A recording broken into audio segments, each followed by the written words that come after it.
have mercy. Traffic's back too. That's good traffic. Yeah. Welcome to the Freedom Cage podcast, where we lock into a free state of mind each and every pay week on all DSPs, of course. But I got my main guy, my ace, my left and my right this week, Shawn, better known as Mr. Senor Lee on all socials. You know. And me, Kenny, man, also known as Ken Kapnick on all these socials. But yeah, man, I've been holding out on this shot for a reason. She gave me your test teasers on what she is this week. Miss Chloe Bailey. Congratulations. Hell yeah, man. Hell yeah. We got to get some claps somehow on this show. It's time to figure out that function. That's a fact. That's a fact, man. But she did that. She did that and some. Yeah, she sure did, man. So, listen, unless you've been living under a rock, Chloe Bailey just released her new single, Have Mercy, and the video is off the chains, bro. It's bad. I mean, she's twerking in the garden, turning dudes to stone. Just serious Beyonce vibes. Super. It's weird. It's current Beyonce vibes in like a younger form. So that's a like, fact. That's a fact. It's like the Matrix is happening live in front of you. Like, you know what I mean? But seeing young Neo in the flesh, when you know what Neo could do, yeah, like, you know what I'm saying? It has that feel to it. And yeah, she, man, yeah, man. Yeah. Like, shouts to you. Keep doing that. Yeah, and then she had the Tina Knowles. You know what I'm saying? Had the Tina Knowles cameo. Like, that's big. Not only Beyonce's co-sign, but Beyonce's mom's co-sign. That's man, super big. Like, do you think she would have to, like, if you're seeing her socials, like, she's very light-spirited as far as any criticism that comes away. She shows how she makes it bounce off of her, so to speak. Facts. With the early Beyonce modeling, so to speak, is there any pressure on her that you think she feels? Or, like, if the next one isn't in the same vein, is she really going to get the critiques? I think she's so well-rounded that it doesn't even matter. That's awesome. You know, and I was hoping it went that way. And it's like you said, like, with her social media, you know, like, that's her true personality. Mm-hmm. Like, she's had lives where she's got on and cried and shared intimate stuff. So she has no problem being transparent, being who she is. She just has the ability to be so talented with her music and who she is. And then she's under the wing of the GOAT. The GOAT. You know what I mean? Zone, like, you know, when it comes to R&B, and when Beyonce takes you under your wing and you're executing like this, like that's incredible. Like, sky's the limit. Like, I'm almost putting her like in a Drake-esque trajectory, because even with Absolutely. Beyonce, she was awesome voice, awesome talent, great entertainer. But even maybe a decade in is when you heard her first rap verse, and it was all like, Yeah. you know what I mean? Like, but Chloe doing that after, you know what I mean? Out the rip, having the ability to go back and forth this early in her career, it's like very similar to Drake. The R&B song, and they'll bar you down. Like, it's just, no one was ready for it. You know what I'm saying? So no one's ready for it still, and we've been seeing it coming for a year and a half. It's crazy. Yeah. Can't wait. It's a lot. I can't wait to see her keep shining in this light, though. Yeah, the video dropped, and I believe by like noon, it was at like 2.5 million views. As it should be. You know what I mean? I could only imagine as more people get wind of it, you know, especially me. I mean, I watched it at least like 4 or 5 times already. This is a judge-free zone here at the Freedom Cage podcast. We do not. What we do after hours is our own personal business. Exactly. Like, personally for us, we're just making sure that we can capture everything that we need so that we give you guys the best review that we can. That's so, all. Of course, we had to watch it several times, guys. Make sure we didn't miss anything. I'm pretty sure my first two or three views, I don't think I blinked. Yeah. Just to make sure I caught all the scenes and edits. Yeah. And there's like a part in the end, man, where she's like, you know, doing a very seductive dance, and she's staring right into the camera. I'm staring at the TV, and I'm like slowly getting into the sunken place, you know, and I'm just like, I had to snap out of it. Good place to be. Yeah. It's a good place to be for this one. Yeah, but once again, congrats. Shouts to you. Keep excelling. Oh, my God. Man, Yes. I mean, she could just drop one of these every month. I wouldn't even care for the album. No, yeah. Obviously, the visuals, like, you see the change in how music has progressed over time, right? Before, you just couldn't wait to hear music. Now, you really look to the visuals and you see the artist promoting it that way. Like, it's like, yeah, I have a song, but it's really getting that video out. That's the real goal. And once the visuals are out, because YouTube is everything, and it really just helps. There's and also with attention span. Yeah. Her staying in your face through social media, through the covers, it's all crafted perfectly. Just not to be too far out of mind, but always staying at the tip of people's tongue. That's the way you need to be for an entertainer these days. Absolutely. She's crushing that. Oh, yeah, man. She done took up the first 5 minutes of the show. My brother, how have you been? I have no complaints. I have been great, especially after watching this video. I've been awesome. You know what I mean? I know I'm probably going to catch some slack after the wifey sees this, but she already knows, you know what I'm saying? Chloe got a special space. I'm waiting on my shots, man. Until she gives them out, I'll wait. There's no rush. There's no rush with that, man. Oh, man. But, hell yeah. This But week, though, man, how you doing, though? How's life? Life is good. I mean, beginning of September, it's still slow go. Okay. Because, we're fresh off of Labor Day. People are still kind of in vacation mode. The kids are just getting back to school. So meetings ain't really meetings yet. People are just showing up. They got 100,000 emails. They're probably deleting half of them. If it's important, they'll hit me back. Marcus read. Marcus read is okay. Yeah. But one of the cool things that did start with where I work is we're doing a bulletin towards racism and bias initiatives. So it's me and a doctor, and it's really cool, man. To go from 2006 starting in the emergency room to now, being a part of such an impactful bulletin that's supposed to transform an institution comes with a lot of fucking weight. Yes, it sounds heavy on the intro. Yeah. That's what's up, though. It comes with a lot of fucking weight, but it's great because it takes me away from the routine. And it could get boring. Never gets boring, but when you fall into a pattern or a routine, it can kind of feel a little stagnant, and you may feel like you're not doing something, or you could be doing a lot more. But once those, you start peeling your onion back and seeing how much more you actually can do, it makes it all that much more fulfilling, and then you get paid for it. You know what I mean? That's always Exactly. the extra bonus on top of it. But once you love what you're doing and can find a way to make it fruitful for you, that's the life goal, man. Absolutely, man. That's the life goal. What about you? This week's good. Got another exam coming up soon. Trying to get these shits behind me. I've been studying a lot more. Lot less time. It sucks with the football season here now. You know what I mean? But hey, if I got to get it done, you know what I mean? So Tom Brady and Co will have to sacrifice this fan's viewpoint and critique every so often. But I'll have to catch a lot of the red zone highlights when I can. Hey, but outside of that, work is good. Fam is good. Kids back in school. Yes. Traffic's picked up a bit more. Already not interested in that. But outside of that, man, this is a heavy week as far as anniversaries. Because 2 decades ago, this was the week September 11th was an actual thing that we had to go through and experience. Right. Do you remember where you were 2 decades ago this week?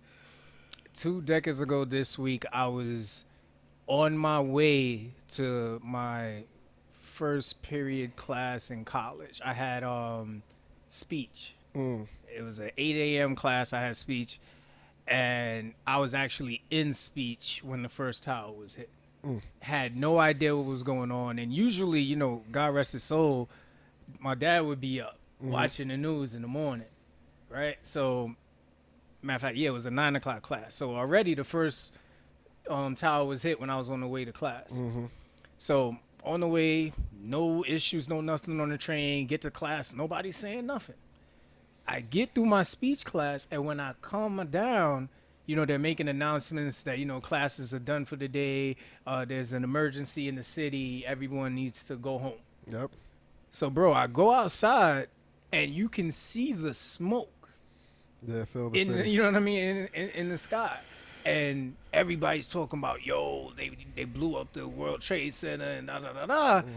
And, you're like, really? Like, you sure? You know what I mean? It was hard to tell. You couldn't, at the first hour or so, it was tough to distinguish what was really happening. Yeah, so, we're there talking about it. I didn't see anything yet, no images. At that time, my phone, the phones weren't that exclusive at that time. And it was hard to get service at that point. Yeah, you was flipping your Nextel you know what I mean? But the service was out, nothing was happening. None of the buses are running, nothing in the subways. And at the time, if you live in Brooklyn, my school, St. Francis, was located on Court Street, right? And Remsen. So over there, I had to walk from there home.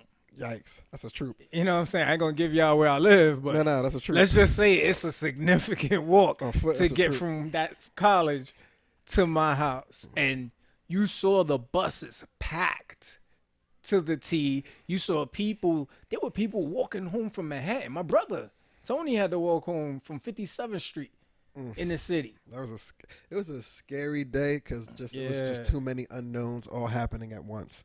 And then the week that preceded beyond it, when more stuff started to unravel, and then the conspiracy theories started to unfold, and people still being found days after. It was a tough week for New York City. The day it actually happened, it was high school. Yep, yeah. It's probably a little after third period. We were just gathering the bacon, egg, and cheese orders. Like, how many we need? Salt, pepper, and ketchup? Because you didn't do ketchup yesterday. You know what I mean? It was just regular day. And then, like you said, the nachos came through. And we happened to be, like, on the fourth floor at the time. So you were able to see through the window. And I had a view of the city. And all you saw was smoke. And we just and from Staten Island, the view looking over the wall, we just like, the skyline looks different. I can't put my finger on it yet, but it looks a little different already. You know what I mean? And then everybody went home. You had to see the news back then, but Twitter didn't quite exist yet, so the instant news didn't quite come into play back then. But with regular newscastings, and then you see people coming home with a lot of smut and everything. Hours later, like getting their experience and stories, or like, yo, I was right there, I seen it. Like, it was tough that week, but big remembrance and shout out to all 9/11 survivors. Remembrance for those that didn't make it. It was a tough week in New York, man. Yeah, and like you said, of course, learning everything after the fact. You know, Osama bin Laden, terrorist attacks, like going to war, Afghanistan, like that became the talk of the town for like years. You know what I mean? I think the toughest part about it is still to this day there are people who are dealing with the issues of health. You know what I mean? Respiratory a lot of items. respiratory issues, a lot of black lung cancer, and the fund almost ran out a couple years ago. A lot of people probably don't know that. So it's called the WTC fund, and it was supposed to be replenished very thoroughly. And there was a point where there was a discussion about how long are we going to continue this. And the first responders started looking at them like, "What do you mean?" Forever until I'm no longer. Yeah. So I'm no longer here. Like, yeah. So yeah, like you said, man. Shout out to everybody that this is a deep time for them of remembrance, whether it's remembering a loved one, remembering a friend, or just remembering where you were in that experience for you. We at Freedom Cage Podcast hope you are getting through this time the best way you can, man. And salute you for getting through it. You know what I mean? A lot of people didn't make it to this point to even reflect on the day. But salute to y'all, man. Rough week. More sad news, unfortunately, earlier last week as well. The late, great Michael K. Williams has left us. Right. I still hate the way they announce news, even though how real it needs to be. But when they just say, famous person, it's just the word dead right next to it, like not transition, not it always itched me wrong. You know what I mean? Just such and such dead. Bad things found in the apartment. Seemed like there was no foul play. Still waiting for the coroners, of course, to give us the final decision on it. But great guy, left well before his time. If you don't know him. If you don't know him, and a significant character from The Wire, he was a really good actor. Chunky. I remember him from the Boardwalk Empire more than I do The Wire, to be honest with you. But it's just tough. A black celebrity at that, but it's just tough that he was going through his own demons in his own time, if this allegedly is what happened. But rest in peace, man. Yeah, definitely. And like you said, if it is tied to what they say it is, it seems to be taking out a lot of people because it just took out three comedians the week before. One of them, I believe, was Fuquan Johnson. Oh, I didn't know that. Yeah, they were all, smoking, and they had fentanyl in it. And they found them all dead. I think one of them was in critical, and I think she might be on her way out soon too. Out of here. Yeah, man. I didn't know that. So they're trying to tie the same thing to Michael K. Williams. Like Kenny said, we don't know the truth. We're waiting for more details. But I really need to stress to, all of my people, you gotta be careful with these drugs. Like, you shouldn't Yeah. be taking it at all. At But all. I, But yeah, I can't control what you do. So all I can say is, you really need to be cautious of what you putting in your body, people. hmm You know what I mean? And I'll bring it back like I did last episode. We are really criticizing this vaccine, but there's other stuff out there that we're willing to put in our bodies without thinking twice. without half the checkpoints. You Exactly. know what I mean? There's no FDA studies, there's no trials. It's just somebody in a kitchen somewhere whipping it up and saying, "Hey, buy this. It'll make you feel good." And unfortunately, people line up for it in certain regions. Like it's a nasty epidemic. It's nothing new, unfortunately. But every so often there are bad batches, and those bad batches get to people that are a lot more known than others, and it's annoying. You know what I mean? But these goddamn. Sometimes you don't even have the stuff they do for the block numbers. But, it's drugs. They're never going to leave the country. Unfortunately, there's always the upside for it as far as when they glorifies it. Those that make money from it and profit off of it. But we always have, the sad side where those that caught a bad batch. Yeah. So it's a bit of a twist to this, right? So 50 Cent, of course, posted somewhat of an RIP that got criticized heavily. In his RIP post, he plugs the Raising Kanan episode where they talk about fentanyl. Now, I'm not going to spoil the latest episode for you, but it definitely relates to the last couple of people who passed away due to bad batches of drugs, just like you stated. But he caught a lot of slack for this. So I'm going to ask you, is he fucked up for this, or is this just being blown out of proportion? Excuse the pun, but it's a 50-50 thing. Like, you know what I mean? One, negative publicity is still unfortunately publicity. And when you are promoting a product, don't get me wrong, some things just aren't good to jump on. I wish he didn't jump on this one. You know what I mean? But in his eyes as an entrepreneur, promoter, director, executive producer, as ugly as that light was, it still was a light. And I'm pretty sure the Kanan episode might have got a couple of boosted ratings on that episode than it did the prior week because of the acknowledgement, because of the extra chit chat. So, in 50, he's built for the negative look. If you didn't like it, he's still on some fuck you shit. Like, you know what I'm saying? I don't know if him and Michael had any beef throughout. I don't think it was anything malicious. You know what I mean? I just think more so he was just thinking more of an EP's mindset of, it sucks, but if you're reading that, you should see this.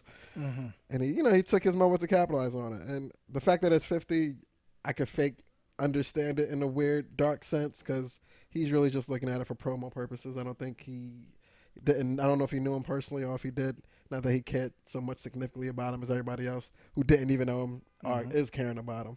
So everyone's looking at him like, hey, man, you're a celebrity. Everybody here is just like, yeah, watch this. He's just used it to capitalize, and I don't blame him for it, but I wish he didn't do it at the same time. For me personally, there has to be a line drawn, right? Money's out there. It's not like you're at a lack of money and then at a lack of ratings, right? But then again, it is 50, and it's like, I'm not surprised. It's just sad to see that you had to tie it to a passing. I mean, let's be real here. Some stuff just needs to be left alone. I know he doesn't feel that way. I know he doesn't care, but at some point, when we're creating this world where we really just don't see moments where we can do better, that's just scary because there's a young kid who sees this or young kids who see this and they're going to emulate that. Correct. And that makes a scary world for our kids that are growing up in. So I'll leave it at that, but it's crazy. It's 50, 50 has always been a known, like a habitual line stepper. You know what I'm saying? So when he does it, it's not that it's not too out of character, but hey, not all shots are going to hit. You know what I'm saying? And that one just didn't hit. You know what I'm saying? He takes a lot of threes in that regard, but this one didn't hit. You know what I mean? But like, to flip it, if someone who doesn't stay in that light or craves that extra attention, use the same flip, I think if Jay-Z would have said, don't do fentanyl, but this monogram probably would have been in a better place for you. Everybody would definitely give Jay-Z a bigger, what the fuck are you doing? Like, you're Jay. Like, you got, not that you don't have as much to lose as 50 does, but the fuck are you doing, bro? Like, you know not to say that. And Jay's smart enough not to ever say nothing like that. You know what I mean? But 50's just like, yo, it's me. You know, I'm here for dark humor, even when there is no humor in the room. Mm-hmm. It's 50, bro. Just gotta take it with a grain of salt, unfortunately. I don't know. Mm-hmm. Ooh, it's been a few weeks now. Louisiana is still recovering, jumping ship into something else with the hurricane there. But do you know anything about the relief efforts that's happening out there? Is the government there faster than they should be? It's tough because FEMA was just out there in Haiti. Yeah. Had to jump over, to Louisiana and all the other states I think that were impacted. And then let's not forget, New York State, Jersey, they got hit bad too. Like, I got some really devastating photos from certain people who I'm talking about thousands of dollars of damage in their cribs. Yeah, a lot of basements, a lot of basements, a lot of cars. Things went through hell. Right. So I just pray for everybody and I hope they get through it. But this is a great time to make sure that you are covered correctly for your crib. Mm-hmm. And if you're thinking about buying a house, please make sure you do your research as far as getting the right coverage if you're in a position where you can be, seriously impacted by a storm, because it's not a game. I know some friends right now, they don't know what they're going to do. Yeah. People lost a lot of belongings, a lot of stuff. Everybody's glad to be alive. Correct, right? Always. It could have been worse. There's always that line, but once you're alive and you look at that bill, it's like, damn. Yeah. I lost a lot of shit and I still got to pay shit. So just make sure you got your affairs in order if you own a home. Yeah, man. Flood insurance is a real thing. Like, me living in Staten Island since the whole Sandy thing, it's a lot more common knowledge as far as, floods can happen. Hurricanes can happen. Like, shit could get bad quick with too much rain in one location. Yeah. So I'm kind of privy to understanding and knowing the ins and outs more of, FEMA and firm and everything non-related. But if this is your first time experiencing a flood to this experience, hate to be the, hey, the stove is hot, don't touch it. Let me just check. You don't want to check the stove, you know what I'm saying? But people that got burnt, now they know, unfortunately, how to proceed. But get better soon. Man, talk to me, man. The question segment, man. People favorite part of the show, guys, is the question segment.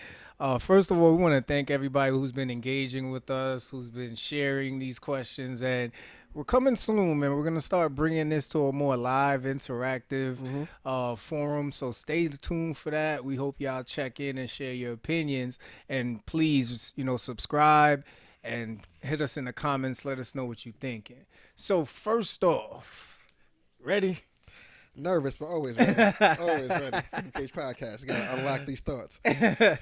So we're going to start off with, could you stay in a relationship if the sex is bad?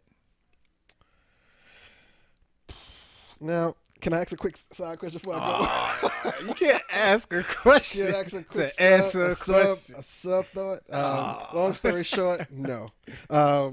You shouldn't be able to have to withstand or stay in any sort of romantic type or romantically based relationship and the sex be bad. Like, it's just gonna cause turmoil on other functions and aspects of the relationship. Mm-hmm. Now, if we both like 70, you know what I'm saying? It's like, niggas like, nah, man, I'm out. She said, nigga, I'm out too. Like, you know what I'm saying? Like, I'm not happy neither. Like, you know what I'm saying? But, we here now. You know what I'm saying? Like, stuff like that, you just got to let slide. You know what I'm saying? Other things have now come into play. Like, he said, my back hurt, her knee hurt. Like, we both got replacement surgeries. Updated the will 2 weeks ago. Listen, man, like, it's just some things I can live without. You know what I mean? But, hey, if you're young, fresh, spring chicken out here, it's like, I'm out, man. Mm-hmm. Me and this third leg been working. Yeah. I can't be in something that's not working it. You know what I mean? But talk to me, man. What's your thoughts on this? So, since you had that perspective, I'll make it even more funny. I'll stay in it, but I'm a cheat. Oh man. I'm a cheat because if everything else is good, but she got a good job. You're using the 80% rule. Yeah. You know what I mean? I'm just gonna cheat. Like and that's just me giving a funny perspective. You know what I mean? But we were all young at some point and probably had issues in our relationship, and it was like, Do I want to leave her? And I'll speak for myself as a man, right? I'm possessive. I may not like the way things are going in our relationship, but I don't want somebody else to have you when I was younger. Like, I'm selfish like that. You know what I'm saying? Like, use the kid in the sandbox, not sharing the toys. yeah. Because you know what'll burn you? That picture on MySpace with the next nigga grabbing her ass in Jamaica. You sound triggered. That shit will piss you off. There's a nigga right now like, hell yeah. Like, he's sending those texts like, I swear I changed. You know he ain't changed. But you know what I mean? There's a nigga sending. There's a girl with a nigga in her text messages right now talking about, baby, I changed. Baby, I'll do better. I realize you're a queen now. I know what I lost. Nigga, you should have never gave it up. Should have never gave it up. You should have never gave it up, man. So, quick perspective on the afterthought of the response. It's best to stay with the 80-20 rule and deal with I cheated, but I love you. You gonna do the baby boy? Mad baby boy. It's better to baby boy than to be out the door altogether and try to come back into a door you no longer got the key to. Mad tacos and Henny strokes, baby. Okay. Hell yeah. All right, man, check out that episode too, man. We talked about that back then. All right, but okay, I understand it. I get it. I respect the perspective. But it's a dicey one. It's very dicey. Might have to bring this one over to the live, and we got to get other opinions on this because it's dicey, man. Hey, Hillary stuck around, man. It's like, you see what you feel me? Hey, I'm not condoning nothing, but look at the Currys right now. We talked about that last episode, right? And they in the 60s. And he detailed it vividly. An NFL player. Yeah. He had to see that dude at the ESPYs every year. Yeah. That's fucked up. That's fucked up. That's fucked up. Like niggas shooting they shot at a famous shooter's mom is the wildest shit I'll ever see. It's like, yo, like some shots they gotta be shot. You know what I mean? But I agree. Niggas gonna shoot. And I agree. Niggas gonna shoot. You gotta love it. Oh man. I'm gonna ask you this one. Since all right. Next question up on the question segment. If you get into a disagreement with your spouse's mother and she spits on you, would you fight her on the spot or walk away out of respect of your spouse? Let me tell y'all something. Oh shit. I don't believe in hitting a woman. I really don't believe in that. Disrespect always comes first. I hear you. I'm gonna finish it. I don't believe in hitting a woman. If my mother-in-law was to spit on me, there's gonna be an intense, deep breath, and I'm gonna look at my wife. And depending on my wife's reaction to the spit, that would really let me know where our relationship is going to go after the fact. Me and my wife's relationship. Because I already know, like, I have respect for my mother-in-law. Mm-hmm. So if she, and I know she never would, but if she ever took it to that disrespectful level, I'm more scared for my wife than me. Like, I could wipe off the spit. Correct. But now my wife has the mother who spit on her husband. Correct. And that story, spicy, thankfully, will end there with me, right? I would never, like, go to Tiny and be like, you know what, Shay, Mom? I would never go to my sister. Nah, there'd be 100 Lees lined up in Bronx. Like, we got questions.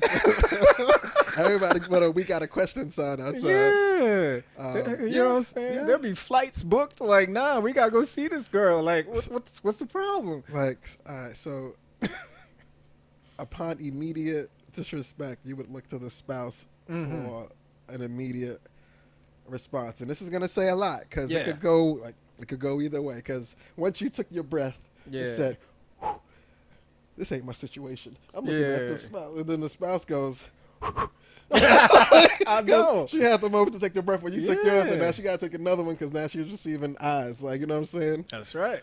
Ooh, man, I got to I can't even answer. That's a woman. I'm gonna just leave that there. Like, you know what I'm saying? But just know you got a choice to make. You know what I'm saying? You want to, and do you want to make with the maker that made you, or the one that you gonna make breakfast for tomorrow?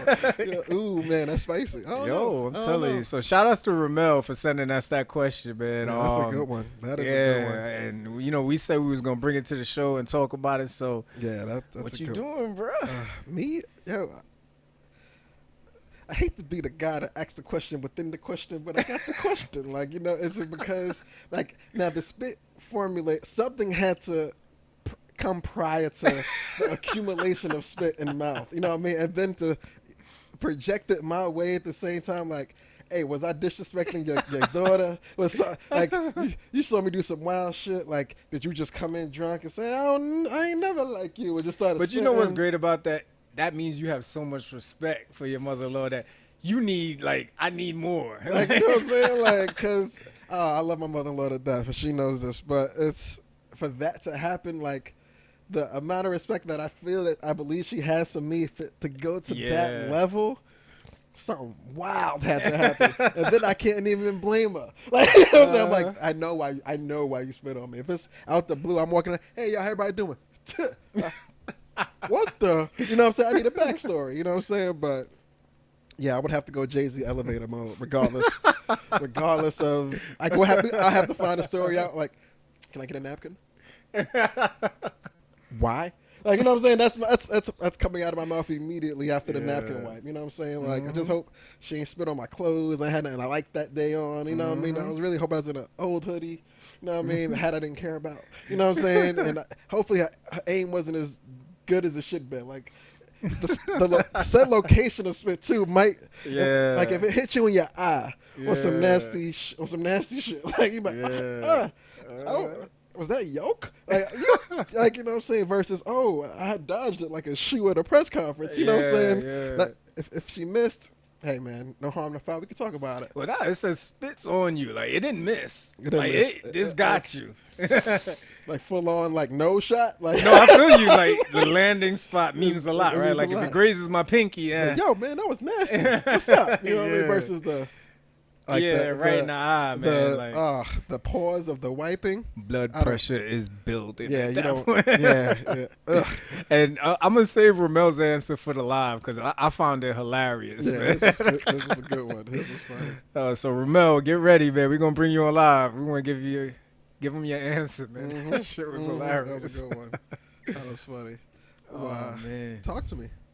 Oh yeah, so I like this one, man, because we're focusing on the ladies, man. WNBA, man. First of all, I have to apologize for not tuning in sooner to the ladies balling, but I'm here now. I'm embracing it. I'm loving it, man. Who was playing the other day? Chicago Sky and the Aces. Candace Parker was just serving them, and then Asia Wilson came in the second half, started serving them back. You know what I mean? Kelsey Plum, like, yo, they got ballers. So I was like thinking about this. Fate of the world is on the line, and you have to pick a WNBA player to hit the winning shot. Now, let's narrow it down, right? This could be perimeter shot. It ain't got to be a three-pointer. Okay. Or, matter of fact, let's make it fun. Perimeter shot and three-pointer. It could be either the same person or two different ladies. Who you picking? See, with me in the WNBA, like you said, like, I've been around the sport of basketball. I didn't play it myself professionally. I was about to say. Chicago called me, but I told him, why we here? It was a Chicago call, but I said, nah, I like this thing I'm doing back at work. Nah, but you should be doing this shit from a beach. Right, but shit. That's a fact. Oh, sorry, y'all. But the few years that I have been able to watch it and catch up on what I did miss, if it was the three-point shot, I gotta go with Teresi. Diana from back there, I think she's the one you want the game on the line with if it's back there. But mid-range, might have to hit Candace up. She's a force to be reckoned with anywhere below that in that paint area. Yeah, but Teresi on the deep. I got Parker. I got Parker in the paint. But here's my question to you. I'm happy because you experience basketball professionally. Now not the Knicks call you professionally, but what's not authorized, officiated. What's a good way to call, like AAU? Hey, yeah, Yeah. cool. You know what I mean? So you getting into the WNBA late. I'm happy you're now supporting it as a visual fan, keeping up with it. But do you own any WNBA jerseys yet? I'm in the process. Right? How do you feel about that? I'm in the process. You know what I mean? So I had a urge for it over the summer. Mm-hmm. And then it died out because of, traveling and all that other stuff. But I'm thinking about it. Right. Like when summer rolls around next year and You wanna pull jerseys up in a Parker a jersey, thing again, like- I think I might do it. Pull up in the Sparks? Yeah, I might do it. The one I was looking at was Sabrina Ionescu, that's playing for the Liberty right now. Spell it. No. I don't want to get in trouble, man. Ionescu. I know how to pronounce it. That's half the battle, man. I'm telling you. But yeah, she was the one that was Kobe's understudy, and yes, okay. she's a baller. She's really good. So I was looking at her jersey for a second, man. But so my picks, perimeter shot. You know what I'm saying? Like maybe 15-footer. Mm-hmm. I'm probably going with Skylar Diggins. I would go with Skylar for many other reasons, but I hear you. I understand. I'm probably going with Skylar Diggins. Like, Candace is dope. Don't get me wrong. Candace is dope, but Skylar is really good, and she hits a lot of pressure shots. She does. And You know she'll what I mean? mix you to get some open space to make sure Yeah. she got half a second of freedom too, but she's gonna make it. I And respect then from the perimeter, slept on because she's more of an assist guru. I'm gonna go with Sue Bird. Sue. Yeah, I'm gonna she's go with Sue. she's one of the OGs too, so I'm not mad at that. She put a lot of time in what she did. Yeah. Respect it. I Yeah. have no argument there. I don't know a plethora of WNBA players to even challenge that thought. So it was the funny thing about it when I was watching the Aces Chicago Sky game, they had like a top 25 potential GOATs. Mm-hmm. And of course, Diana Taurasi was in Wait, there. wait. When you say, I'm sorry. When you say GOATs, like all time or just WNBA stuff? Oh, it's WNBA. Okay. All right. So they had Diana Taurasi in there, Sue Bird, Candace Parker, Cheryl Swoop, Cynthia Cooper, Lisa Leslie. They were going through that's all the whole kit and caboodle, right? And it brought me back because I remember like that Comets team. They just ran the through WNBA. for a couple you know years. what I mean? It was just them playing against a bunch of JV teams for a while. Right. So just seeing the way these girls are just evolving, you know what I mean? And the way they're getting an opportunity. I mean, the disparity in pay, that's a whole nother subject. That's more big business and advertising that needs to change. But they're definitely taking the game to another level. They just need the sponsors to see that. That's a fact. I think the only thing that they should be aligned with the NBA is the pay. Other than that, they should have their own. That's kind of my catch 22 on that. Like, I don't think the pay would ever amass that amount just because the amount of fans and ads that the NBA pulls in and brings and continues to climb on a year. It was like me growing up with my older brother. Like, if he tripped me or something, like when I become your age, like I'm gonna beat you up, and he's like, you're never gonna be my age, bro. I'm like, and then when it clicked, I said, oh shit. As I'm getting older, he's getting older. Mm-hmm. As the NBA gets bigger, the WNBA will also get bigger. But I think that year gap of just never being a league, it'll be tough to catch up to us. So I don't think the pay would ever equal out. That's sad. You know what I mean? Because it's the popularity of the sport is growing. Correct. The girls love it just as much as the guys love basketball. Mm-hmm. And now even the guys love the WNBA game as much. Correct. So for Gatorade to say, we're going to pay this NBA player more because he has elevated talent of being a male, that's a tough thing to sell. Now that's ad money is different. That I do feel should be equal. So if we're talking about where the money's coming from, I mean, we know there's the NBA revenue, right? The gate, the concessions, all that. That's what I'm talking about, just on the contract NBA level. Right. But that can change if the ad money changes, right? Because all of that is really based off of the success of the team. Viewership. How often you're on TV, how often you sell out, right? If I'm packing the Staples Center, I mean, I don't know if they play in the same joint, but if the Sparks can pack out the Staples Center the same way the Lakers do, if people are tuning in the same way they're tuning into LeBron to see, the Sparks. I'm kind of looking at people funny, like. But it's weird. It kind of starts at the top because Game 7 LA Lakers courtside seat versus a Game 5 WNBA Finals Staples Center same courtside seat. That price ticket I don't even think is the same. Right. And that's why I don't think it'll ever catch up to it, because like someone would be willing to pay $10,000, rest or so, like if Kobe was there, Game 7 Staples Center versus Cheryl Swoops Game 5, last game. It shouldn't be, but it's I don't know if it's a stigma or whatever it may That's be. exactly everything you're saying is what's wrong. Yeah. You know what I mean? Everything you're saying is what's wrong. Like, so we will sell the house to see KD versus LeBron, but if it's we'll only let the Breonna garage Stewart versus Della Don, we'll sell the garage. we got the garage. The family dog. You know what I mean? Like, but it's to the point where it's like, why is that? You know what I mean? Like, are we really looking at the game and saying, well, that's not as entertaining? It is. It is as entertaining. Granted, there aren't the same amount of dunks, but even that number's climbing. You know what I mean? It is an entertaining sport to still watch. It's just the disparity. Like, it's just the fact that it is two separates. That's what kind of bugs me with the Hall of Fame versus the WNBA Hall of Fame.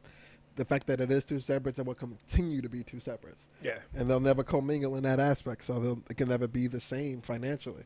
It's weird. But once again, we'll take that to the live. We'll love to hear a female's point of view on it, maybe a sport player to some extent. But yeah, man, we'll see. Change shall come. Hope so. I'm not sure if it'll be my lifetime, but change will come. Question that's been on the webs. $500,000 right now, cash money, or dinner with Jay-Z?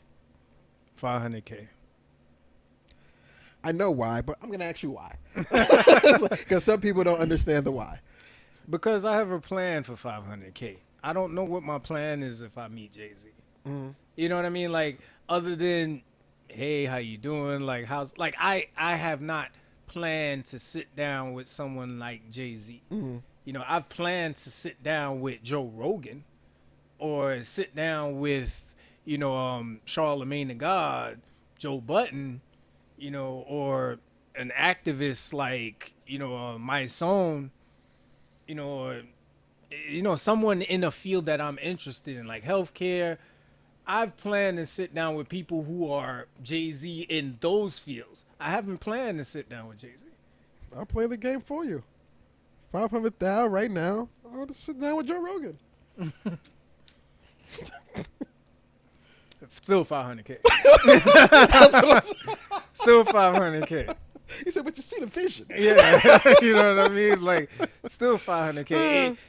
It would just be a little tougher to say $500K. I might take a minute to think about that. Like, you see, I had to pause. I'm like, $500K. You know what I mean? Like, that's what we get at, folks. If somebody offer you $500,000 versus a sit down with somebody, just take the money, man. It's okay. It's all right. Like, if you ask me, like, hey, I'll take $450 in a dap. Like, you know what I'm saying? It's like, yeah, like, I don't got much to say to him. I know his story. He don't know mine. But it's a lot of people like me, stories he don't know. Mm-hmm. And I'm cool with that. But if I could just get a quick dap after a show, big fan.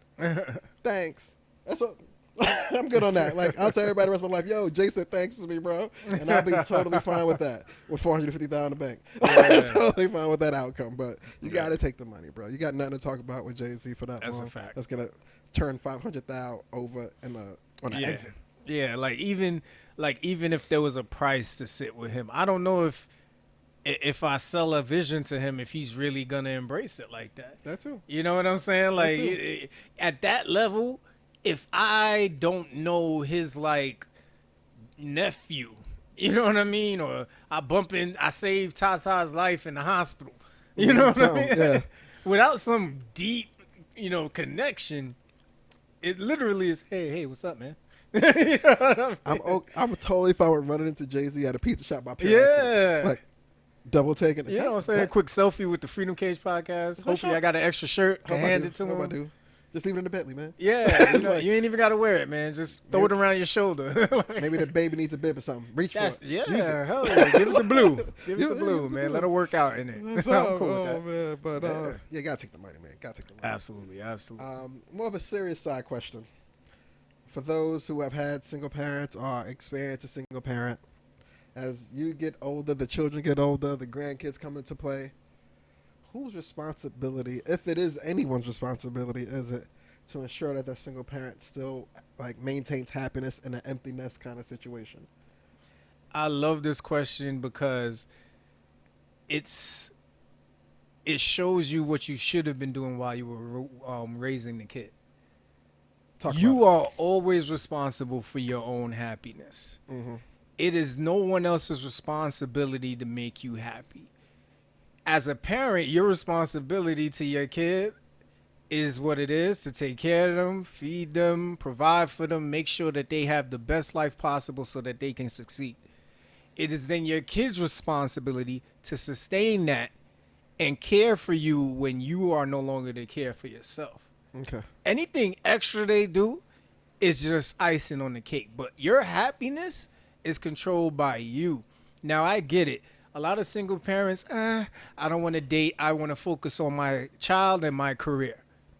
When you are 50, 60, 70, I want you to remember those words, because your child is going to be doing their thing, living their life, and your career has either forgotten about you or you can no longer do your career. This is true. And you're out here chasing something else to make you happy. Everybody's responsible for their own happiness, and I preach this to every single parent I know. Make sure you are making yourself happy. Your kids are going to grow old and forget about you on a day-to-day basis. It's just life. They got to make their own. They're trying to create their own families. You got to find a balance between making sure they're good and making sure you're good. Mm-hmm. So when they move on, you got that good there, whatever it is. That's a great plan, and I stand behind that. I truly get it.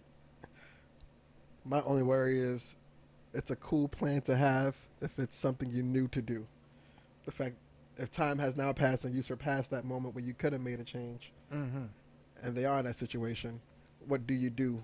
Or what can someone do mm-hmm. with the current situation at hand? Like, you know what you should have did, you know what I mean? But you didn't do it. So now what do you do? Is there a resolve, a quick fix? Luck. Damn. Like, you know what I mean? I want to sit here and tell you, well, you can get this dating app. Yeah. You can, get out there and Christian mingle. You can go to church. Hey, Christian mingle, I heard was disgusting, man. Ain't you know nobody what Christian I'm saying? on there, man, but they ready to mingle, man. You can start an OnlyFans account about knitting. Like, I don't know. Like, right now, if you're a single parent, you could be literally between the ages of what, like 34 and 50 something, 22. You know what I mean? Like, the kids leaving the nest, like, depending on when you had the kid, mm-hmm. it really depends, right? So now for me, it's really just a simple fact that you got to get lucky. Mm. You really got to get lucky at this stage. If you've kept a couple of things have had to happen. If you've kept yourself in good shape, mm-hmm. if you have a great personality, if you are, out and about a lot, you don't have a profession that keeps you in the crib too mm-hmm. much, and if you're well-rounded, right? You read, you enjoy music, you travel the world. Keep your mind stimulated, it gives you a chance to experience and more than likely bump into someone and enjoy life. Without those things, if you're miserable or like just never could be happy, like it's gonna be hard for anyone to gravitate towards you. Mm-hmm. But that makes those all great points, man. It's a good question. Happy I answered that one. Yeah, no, that was a great question. And you know what's even tougher? What? The single parents who can't let go of the kids when they leave the nest. Oh yeah, that's a whole nother level. That's That's a whole nother onion to be peeled. Like, you ain't call me to see how I'm doing. Yeah. They don't, you know what I'm saying? And don't get me wrong, like a lot of parents they have love at first sight with their children. Right. Children grow up, and then the children look back like, you don't even know me. Yeah. It's like, and then it's like, damn, I don't. So you know what I mean? What do they do? You know what I mean? But it's bittersweet because what you would always want a parent to be happy. You know what I mean? A loved one that you may not see too often. But I saw a weird clip with someone saying, hey, if you knew your parents had X amount of years to live, right? Say you see them twice a month. So you only see them 24 times a year. So you knew that if you would have known they only had 5 years left to live, you're only going to see them 120 more times. Are you okay with that number? Over a 5-year span, and that made me think, I was like, damn. Let me call mom, see how she's doing real quick. Like, you know what I'm saying? Make sure, you know what I mean? Right. Hey, everything okay today. You know what I'm saying? But even with that, you lose sight. Days pass to turn into weeks by accident. Then it'd be like, damn, September? Like, you know what I'm saying? It'd be like that. But, I don't know. The catch-22 to that, though, is even the person that saw their parents 100 times. Still never enough. Yeah. They want 101, 102. Time will never, there'll never be enough time. Never. You're right. That's Never. another thing. Yeah. Tell us, man. It's just ask the spouses. There's never enough time. Never enough time. Never enough time. Like, until they find a way to increase these 24s to 25s or these 7 days to 8 days. Yeah. It's never going to work out. Never going to work out. Oh, Oh, yeah. man. But let me know. I got one more question for you. Nice. We married now, man. We done had our time. Yeah, you know we what I mean? washed up, man. Across the board. But for current youngins, you know what I mean? Like, Yes. what does the married person do at the bachelor or bachelorette party these days?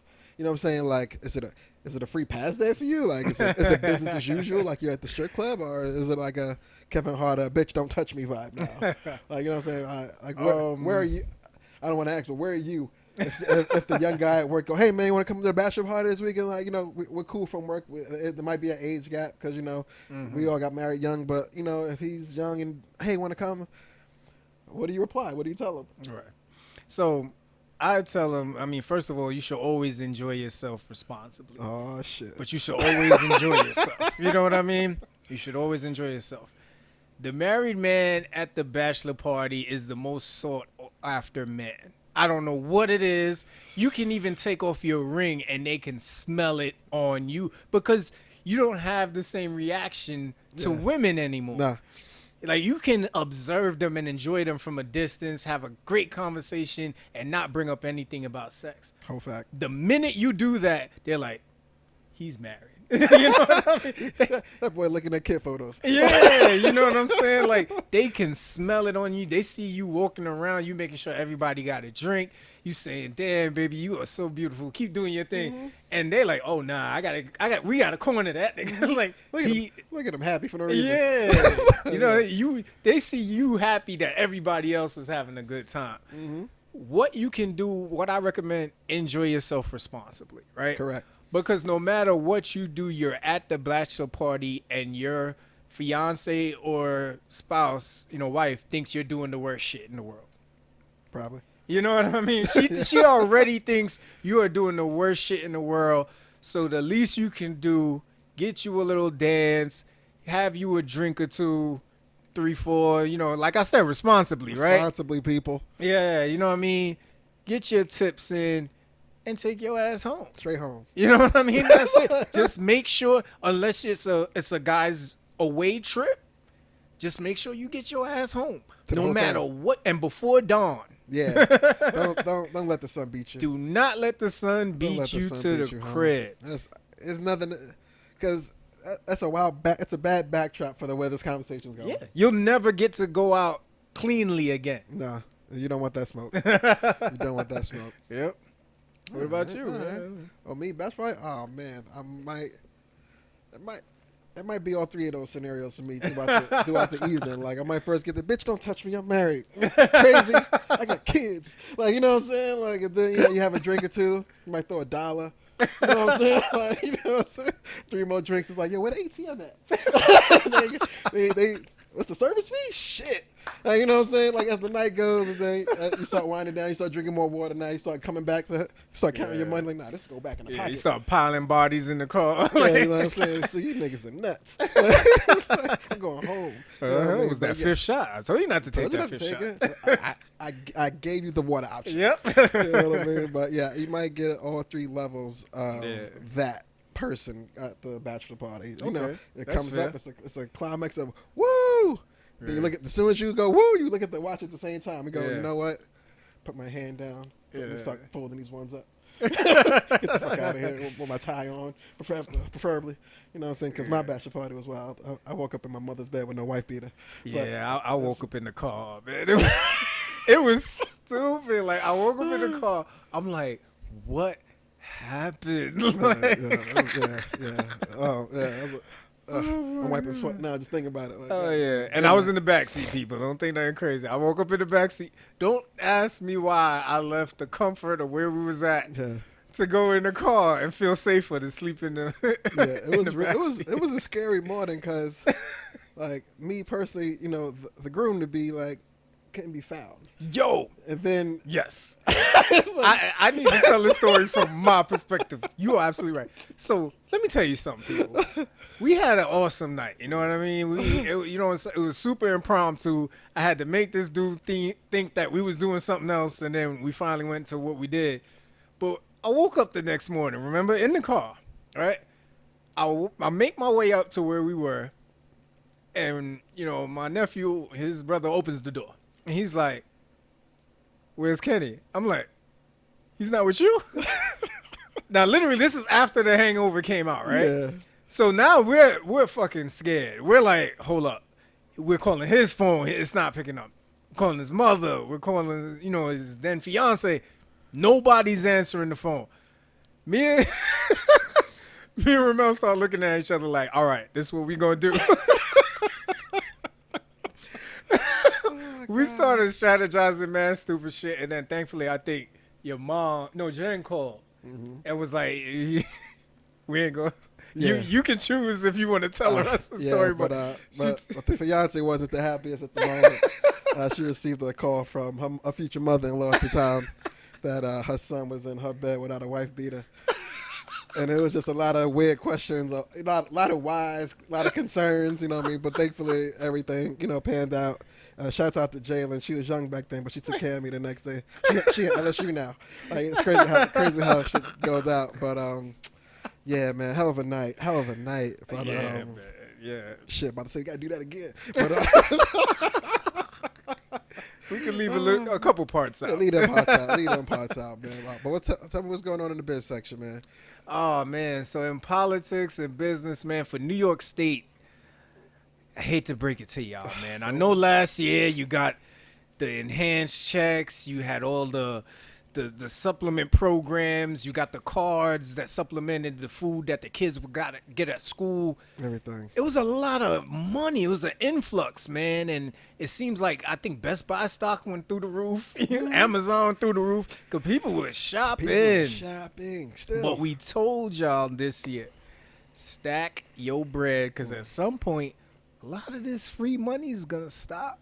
Yeah, man. And unfortunately, unemployment is officially over, people. Gotta go get a job now, bro. You know what I'm saying? New York won't extend the federal unemployment benefits program, citing unemployment insurance trust fund deficit of $11 billion.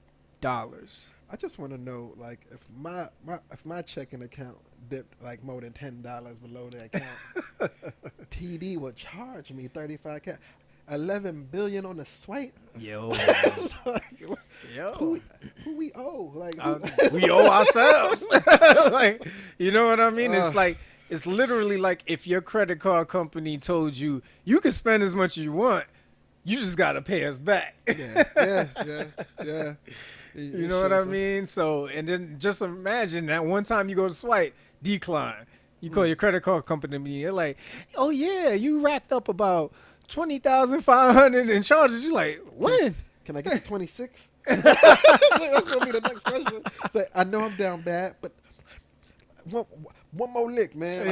I swear this be He's like, it. I swear, this business opportunity, I'm gonna pay y'all. This one is a fail proof. All right. So now, states are allowed to extend the unemployment program according to the CARES Act, right? So this was the act that actually started funding a lot of money due to the public health emergency that was happening.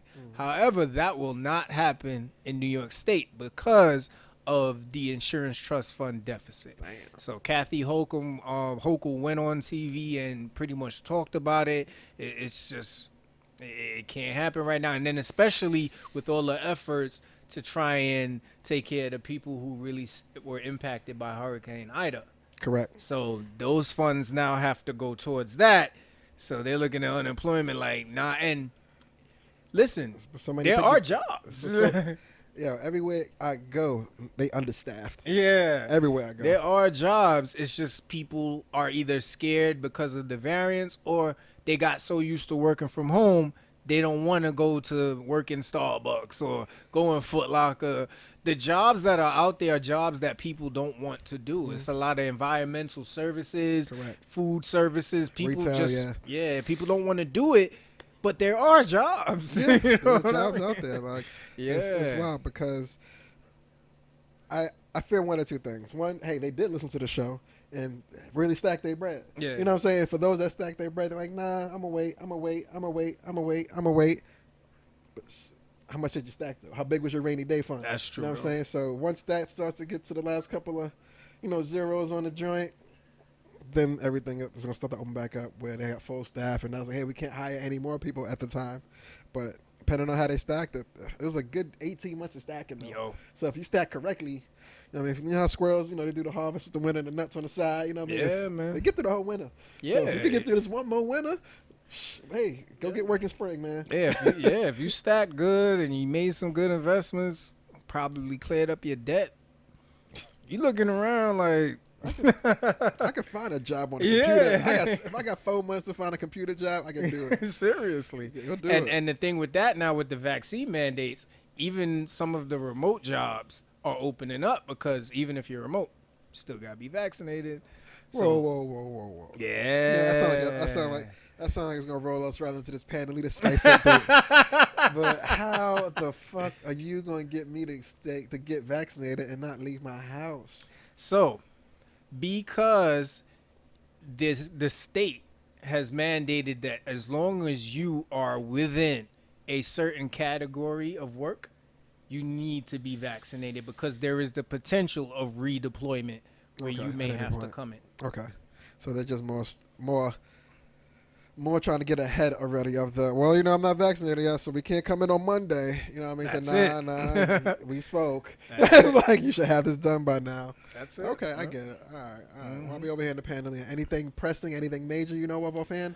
Listen, unfortunately, a lot of people are losing jobs. A lot of companies are scared of, like you said, being understaffed. Some companies are already well understaffed. Like I said, environmental services, food services, they lost a lot of people, whether it was people who were probably just against the vaccination or whatever the case may be. Other people probably found remote work somewhere else. So really just pushing the fact that you do your research. Everything that I spoke about last episode is still intact. We're still waiting to find information whether there will be a third booster shot. So I'll say it again. This third dose is not a booster shot, people. It is for people who are immune compromised. The booster shot is still being evaluated. It's coming soon, but this is just an additional dose for people who have immunocompromised diseases. Other than that, I hope you all staying safe, man. Quick sidebar question for the the third shot / booster shot / re-up. If you never got the first two, you still got to go through the whole chain of command. You can't get the third without the first, I assume. Correct. All right. Correct. I did hear though that Moderna is looking towards a more solid single dose. Okay. You know, Okay. so that could be good news for those people who are like, oh Who held man, out? now I gotta get 3 shots. Yeah. Okay, I get it. All right. Yeah, man. That's the Pandelina Spice update this time around, man. You already know. As always, mask up if you ain't get it yet. If you did, stay safe. And Yes. if you don't want to get it, hey, keep your fucking mask on, man. It's nasty out there still. Be Yep. careful, man. Oh, wow. What else we had here? Apple. They're doing some shit. Mm-hmm.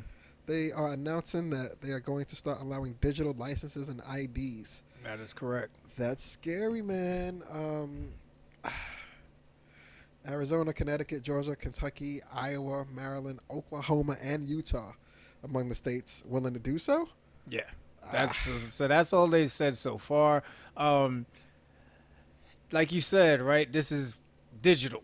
We all know once we get into the digital world, the hackers start going like this. You know what I mean? They can't wait. It's like, oh, you put your whole birthday on the Yeah. phone. Oh, no doubt. You know what I mean? Yeah. And you your know. address? Oh, man. Yeah. Thanks. For every convenient step towards technology, your privacy is more and more threatened.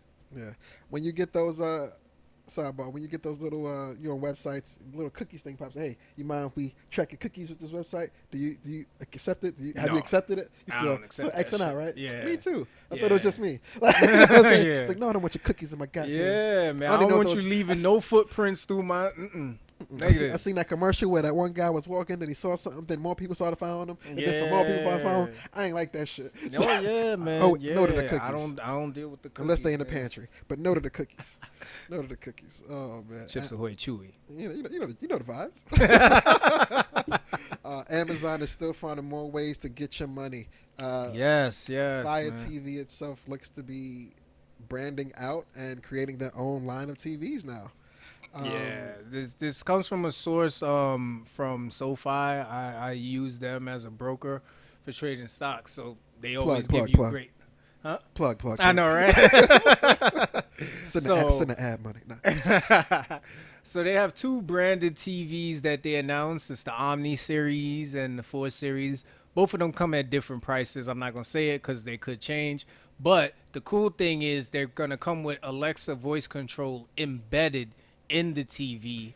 They plan to allow owners of the TV to control devices from a dashboard on the TV. So right now, if you have Alexa, you probably have it controlling a speaker system. I mean, I don't have Alexa, so, The bitch is nosy, man. She catches everything. She catches stuff that we don't even talk to her about. But right. and half the time, if you don't say the song you want in a corporate tone, she won't get you. Yeah. But outside of that, man, Alexa's cool. No, yeah. So the greatest thing I read about this Amazon coming over into the TV space is it's a low margin market. If you really think about it, like TVs, it's not really something where you're going to thrive in because there's always new technology and then there's heavy competition, right? You have your Samsungs, your LGs, your Vizios, your Sonys.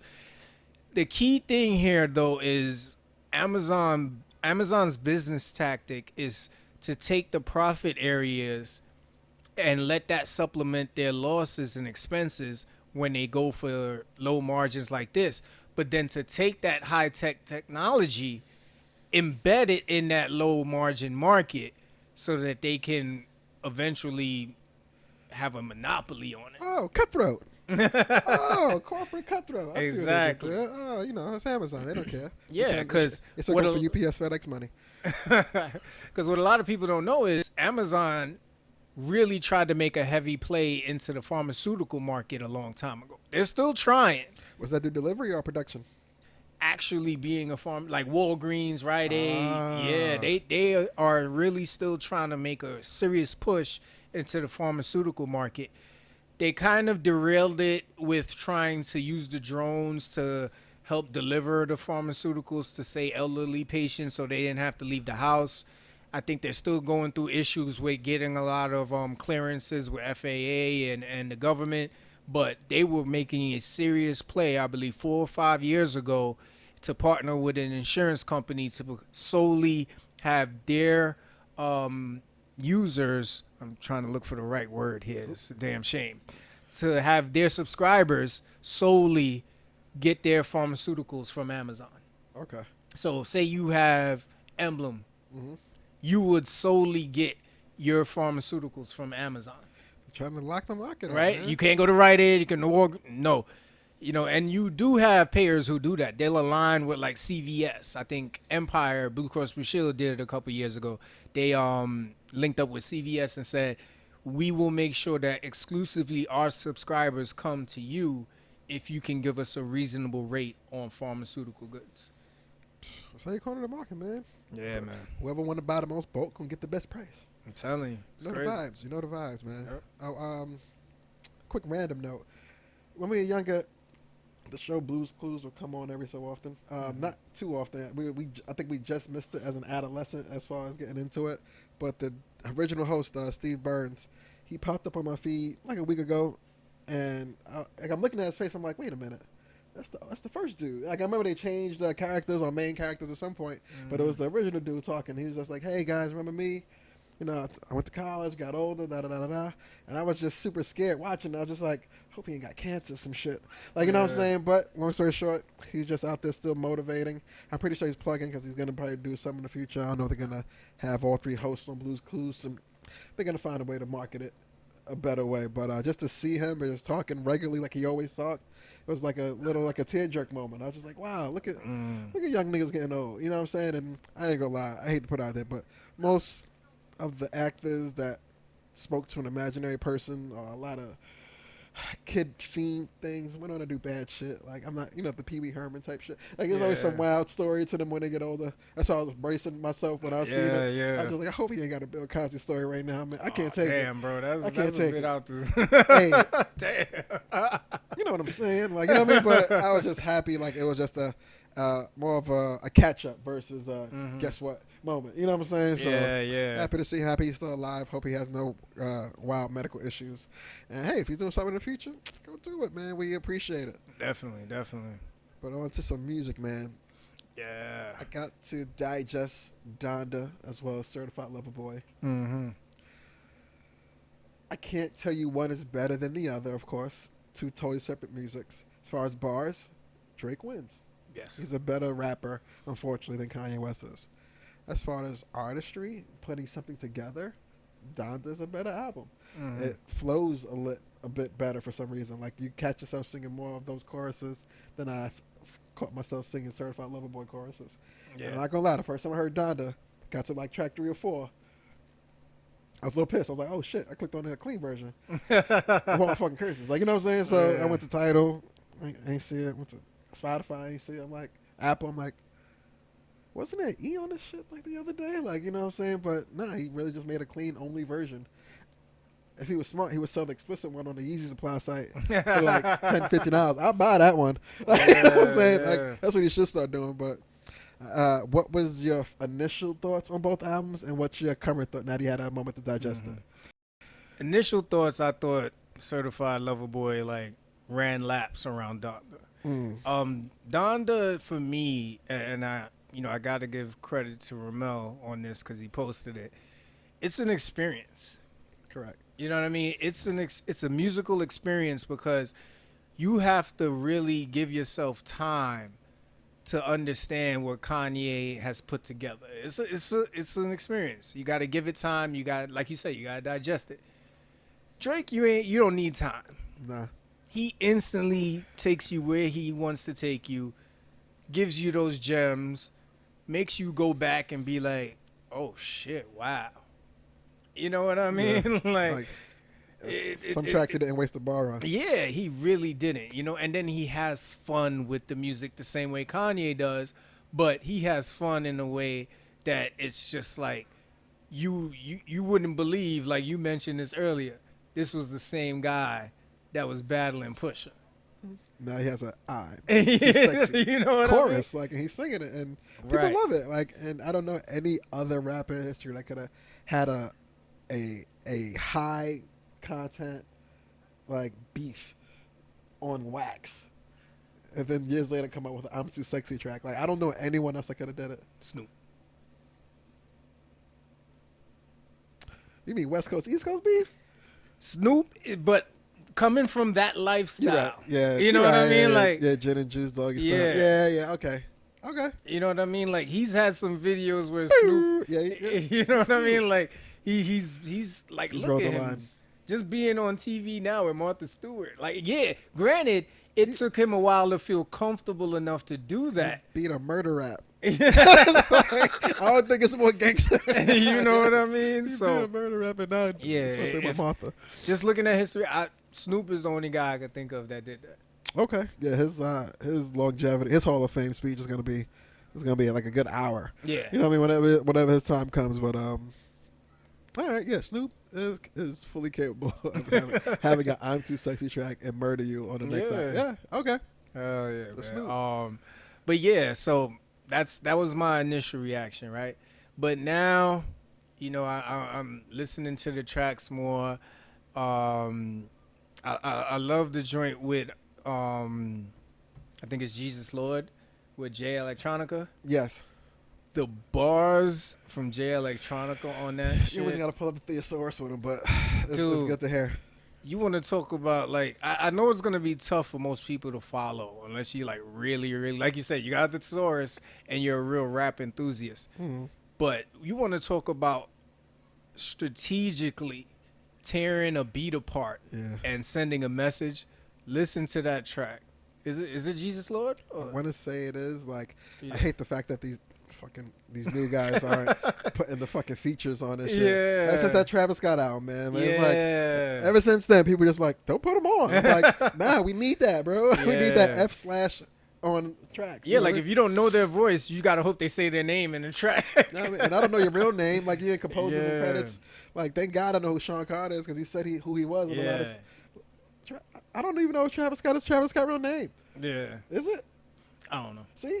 Like some people you're not going to know when they put their real name as, you know, as lyricists under the credits. Like, bring features back.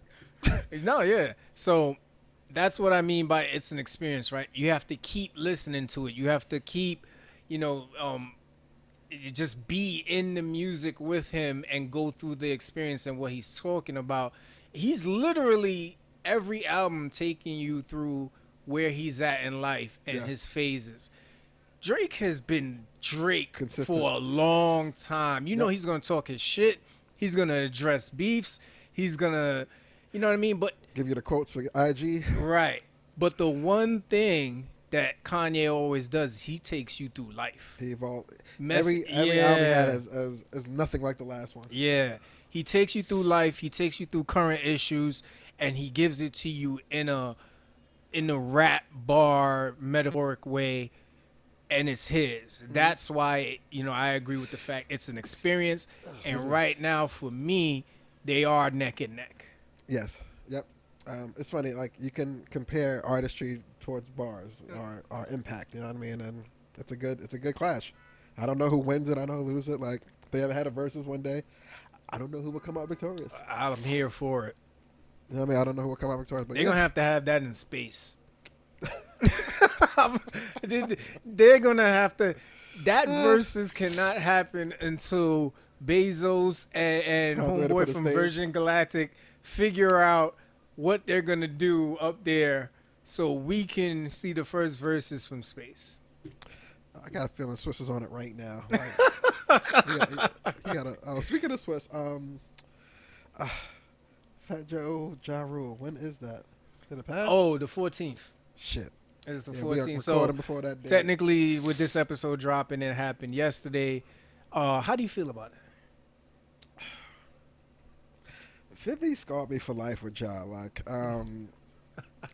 yeah, like he just scarred Ja. Like, and this, I love Ja, man. Like, Veni Veni Vici was amazing. Mm-hmm. And then Winkster came out, and then it was like a whole new mindset on it. Like it fucked me up with him. Like, and then 50s just started singing right after he crushed him. I was just like, it fucked me up. But seeing Ja now, like with that battle, is Ashanti gonna be there? I mean, I just don't know who had more hits. Like I don't know if I care as much. I wish Fat Joe went to get somebody else though. I don't think I want to see Ja in the Verzuz at this point in his life. Yeah. Nothing against both artists, but I feel the way that you do. You know, it's like watching your dad get slapped by another grown man, and he does nothing. And then he sees this man every day, and they act like nothing ever happened. And your dad continues to be sunned by this dude every time. Every time. You after a while, you're like, oh, your dad wants you to do this. Like, I can't respect you, Can't bro. respect you no more, Like, Like it's weird. I don't know, but I really don't want to see John in Versus. Like every time I see him, I just think of memes, and it's like I don't go to like the good part of his career that I remember. Like I go to the have a good night. He got his hand up and no one's saying anything, or no, are you ready? And no one it's replied. murder. And no one said anything. Like that shit pops in my head now when I say it. Yeah. But I don't know. Shouts to them. Shouts to Swiss still making it happen. I don't know who's next after that Versus, but I'm gonna fake tune in. We shall see. Yeah, man. Yeah, What else? it's happening, man. Sidebar back to entertainment for a sec. Will Smith? Yeah, so this popped up on my feed and I found it interesting. So, for all my 80s babies, you know what I mean, and late 70s too, Fresh Prince of Bel-Air was a crucial staple in our lives because it was the story of a kid from Philly who moves in with his rich uncle and, moves from the west side of Philly over to Bel-Air. And, you can research it, hear about the song. Will Smith, it was dope for him because it's what really launched his career in acting, right? So now, he confirmed that they're doing a reboot with a young kid called, his name is Jabari Banks, who is also a Philly native. So he'll play the role that Will did in the show. The reboot will appear on NBC streaming service Peacock. So you can see Peacock is starting to build up his fan base, right? Smart move. And it was inspired by a 2019 viral fan video by Morgan Cooper, who reimagined the comedy as a modern day drama. Does he get any proceeds on that if he sparked the thought? So actually, Morgan was snapped up to work on a new project produced by Will and Jada, Westbrook Studios, and Universal Television. So they're partnering up for this, where he will now be joined by Banks. So I don't know if he's gonna play a role on the show That's or cool, have some behind the scene producer work. As long as But they're shining they light are on bringing him on in. the light bulb, you know what I'm saying? Absolutely. I'm totally fine with it. I am not, but I am curious to know as far as reboot, are they going to take on the modern day drama feel to it, or still keep it light and heart and funny how the original was? It can be It I'm remains to curious. be seen because Curious. Will. I don't know if Will has done any production work. I'm pretty sure he has.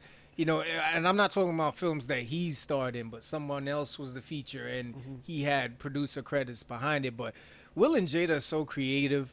I really don't think this will be bad. I think it'll be interesting. And I don't have a Peacock subscription, so I'll see what happens as far as the reviews. I'm pretty sure this is probably going to take maybe a year or two to actually come out. Maybe by then I'll have it. But yeah, excited, man. I loved Fresh Prince of Bel-Air. That's what's up, man.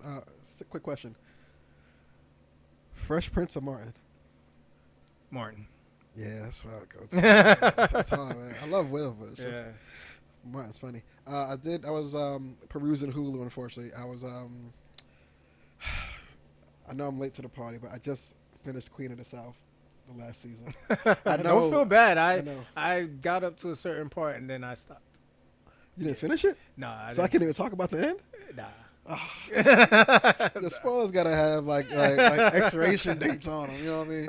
But while I was on Hulu FX, I saw they had a new impeachment doc with the whole Lewinsky Clinton thing. It's over 20 something years. I just let it go, man. Like I don't know how many different ways you're gonna tell the story of a woman who fell in love with power, made an act, and then moved on, and it just unraveled in so many other ways on a public stage. But that's the whole story. Like it was about, what was it, 7 seconds just now, if that. Just let it go, man. Like gotta let it go. Yeah, it's tough, man. They were talking about this, I think, a couple months ago. They had like some crazy pictures of Chelsea Clinton and Bill and Hillary were walking on the beach, and they were like, they weren't happy about it. They weren't happy about it. They didn't understand it. But this is what happens when you have scandal and people need money.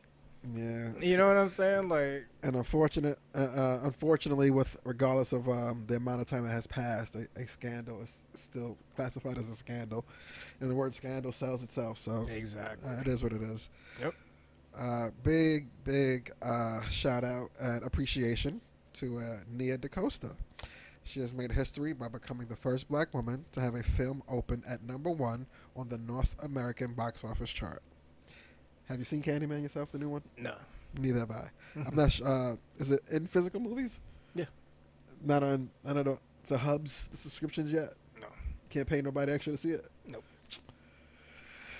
All right, I'm gonna go check it out. Then I gotta go to extra movie theater. But big appreciation and shout out to Nia DaCosta. That is a historical event, and we just want to shine some light on that for you. I'm still not saying Candyman in the Mirror in the Dark by myself. Never. The '92 horror has scorned me that way. I don't even play like that. Like, Yeah. you know what I'm saying? Like, but shouts to her, man. Hopefully she can continue this run with another movie. Hope it's not a remake. Hope she do something original. But we'll see what happens, man. Mm-hmm. And then next up, man, as we start to roll over into the sports section, Derek Jeter. This is tough to talk about, but I respect greatness because, you know, I'm a Mets fan and he's a lifelong Yankee. There's nothing wrong with that, man. Anyway, Derek Jeter enters the Baseball Hall of Fame, man. Kudos to him because he's been a stand-up dude his whole life. I mean, you name one hot chick, Derek Jeter either was seen with her, dated her, you know what I mean, or has a picture with her, dinner, you know, but his baseball prowess is well known. And, you know, the shortstop position, he was always synonymous. When you mention shortstop, when you mention baseball, Derek Jeter was in the conversation. Yeah, he's the captain. That's one of the dopest Yep. nicknames you can have. Like, Yeah. you know what I mean? That's right up there with the king, probably. It's like with the Absolutely. captain. Yep. Oh man, what's Jordan? What, the GOAT? Is that? All right, another story, another day. Oh man. Talk about this ESPN radio because I heard some Yeah, other man. stuff recently. So Max Kellerman, man.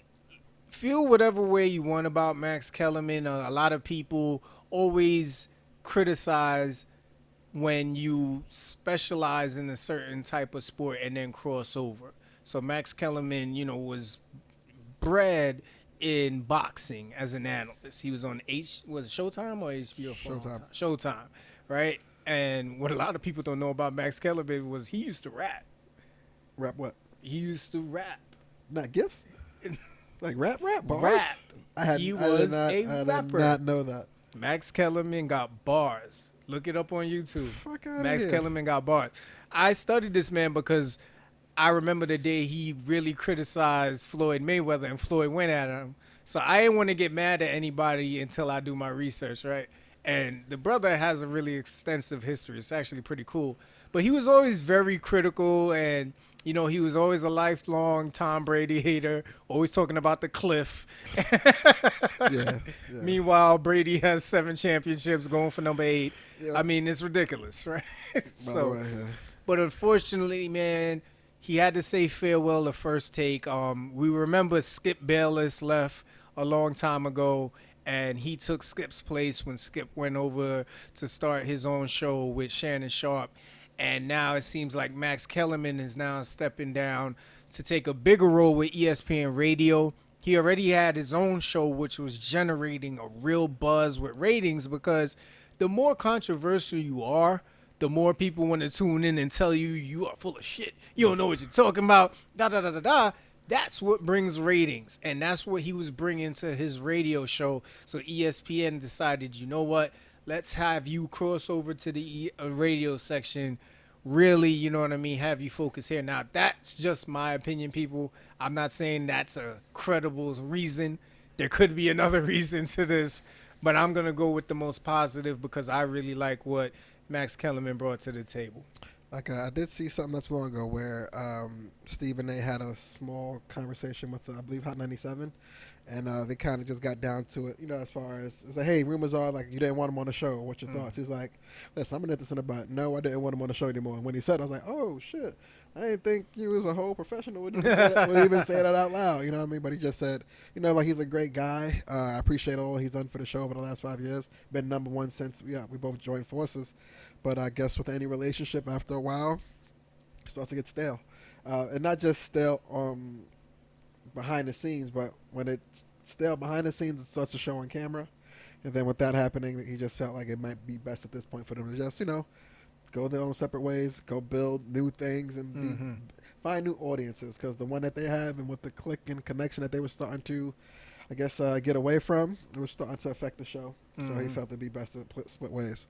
But you see, I get scary. I get scared in situations like that when one person has that dominant of a voice. Because listen, I got nothing against Stephen A. He's a brother who's built his brand and is doing great things, and now even acting on his daytime show. So, but the thing is, not everybody is going to agree with what you want. And to me, that back and forth, I mean, just look at Skip and Shannon Sharp. Yeah. Skip says a lot of ridiculous things. I don't know one person who probably goes at LeBron more than Skip Bayless. Not on TV. Maybe the barbershop. Exactly, right? Max Kellerman, granted, he had times where it was like, what the hell are you talking about? But everybody has those moments. Even there's moments when Stephen A got, bro, what are you talking about? Yeah. Like, that doesn't make any sense, right? And there's a lot of, if we want to talk about mishaps and criticisms that he had to apologize, Stephen A has way more than Max Kellerman. Way more. You know what I mean? So if the relationship went sour, and I hate to say this, if it was on Stephen A's side, that's sad, because now what's going to happen is, until they find a replacement, we're going to have all these yes men or all these people who he feels are okay on the show. And either way, the show is going to become less appealing, at least to me. Because you can only take but so much Stephen A at once. You need somebody else to kind of be different. Yeah. Like two like forces debating each other isn't going to work out. Exactly. So now with that, I'm curious to know what Stephen A does. Does he try to find another opposite counterpart? Or I saw his old Stephen A take over the world promo like a month ago, like a baby version of him. I don't know. I'm curious to see where it goes, because he's a big voice, and he might have just got to a point where his head is so big that he really can't have one person sit with him too long at a time anymore. So the guest features, the celebrity pop-ins might just be his field now. But I don't know. I wish him the best. I hope Max falls on his feet. Not somewhere. On the other floor in the ESPN building. You know what I mean? But salute, man. Change is needed, and hopefully it works out for both parties. Yep. For the U.S. Open, though, we do have some unfortunate news for Naomi. She was upset by Leylah Fernandez. This was Fernandez's first win as over a top 3 player ranked in the world. And this is Naomi's first official match back since she took a break a couple months ago in the French. Was it French Open? I want to say French Open. But not here to say the break didn't help. But it didn't produce, I believe, the outcome she was looking for. Right. So now with that, I guess she could go back to the drawing board, fine-tune some things. If more time is needed, take that as well, because we want you to return back to the greatness that we know you can do. So just a quick bump in the road, but come back soon, a little bit better than where you were before. Did you catch any of the U.S. Open at all? Yes, I did catch some good matches, and I read about this. I mean, hey, listen. You're good until you're not. You know what I mean? You're the greatest until you're not. And then at that point, you decide whether you're going to get back on top or not. And there's always some young, hungry, unranked person that's coming for your spot. It's just the way of the world. She's young. She's got time. She'll be fine. Yeah, for sure. Yep. What else is this? Talk to me, man. This guy. So yeah, man, I know we're a little late to the party, but we still want to give our perspective. So Jake Paul and Tyron Woodley went at it, August 29th, and by split decision, Jake Paul won. Now, first off, I want to start off on a positive note. Jake Paul, shout out to Jake Paul from the rumor that I heard. He took pieces of his purse and gave it out to the people on the card. Correct. So that they could make a little bit more money. So Correct. first, I want to shout out the fact that he did that. I also want to shout out the fact that we can't ignore the fact that he is carving out a special place in the combat world, I want to say. Because it's not necessarily 100% professional boxing. It's like the AAU version of boxing, right? You know what I mean? You're up and coming, and maybe if you take it seriously, you can try and cross over into the professional ranks. I mean, I don't know if these guys have to license, have to go through all the same criteria, right?